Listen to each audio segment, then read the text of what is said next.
आज भाजी मंडई परिसरामध्ये या कराड नगरपालिकेच्या भाजी मंडईमध्ये अनेक वर्ष 20 वर्ष झाली मंडई बांधकाम होऊन त्या ठिकाणी रिनोव्हेशन होणं गरजेचं होतं. त्याबरोबर वरच्या मजल्यावरच्या जी गाळ्या आहेत त्या गाळ्याला जाण्यासाठी एक 4 जिन्यांचा ऍक्सेस तिथं असणं गरजेचं होतं. व या 40 लाख रुपयाच्या त्या कामाचं म्हणजे जी गाड्या असतील किरकोळ मेंटेनन्स असेल त्याचा शुभारंभ आज या ठिकाणी होतोय. त्याबरोबर त्या ठिकाणी असले जे कासार कट्टे आहेत आपण ज्याला भाजीपाला विक्रेत्यांचे जे कट्टे आहेत तेही कट्टे जवळजवळ व इतर अशा 42 लाखाचं सुद्धा काम त्या ठिकाणी नियोजित आहे.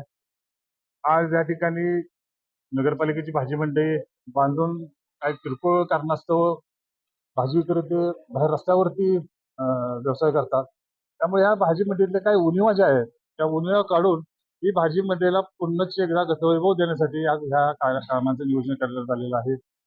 जे पाणीपुरवठा सभापती अजिताबाई या ठिकाणी लक्ष घालतात.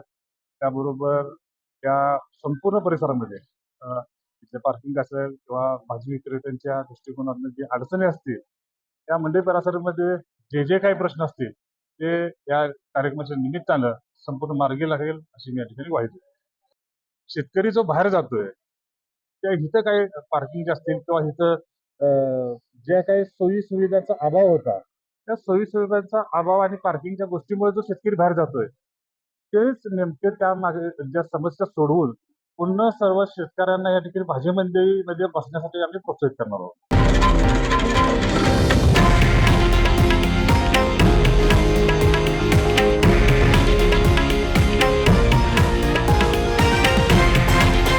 हे आहे देशातील नंबर 1 न्यूज नेटवर्क आणि आपण पाहत आहात TV9 मराठी, एकमेव.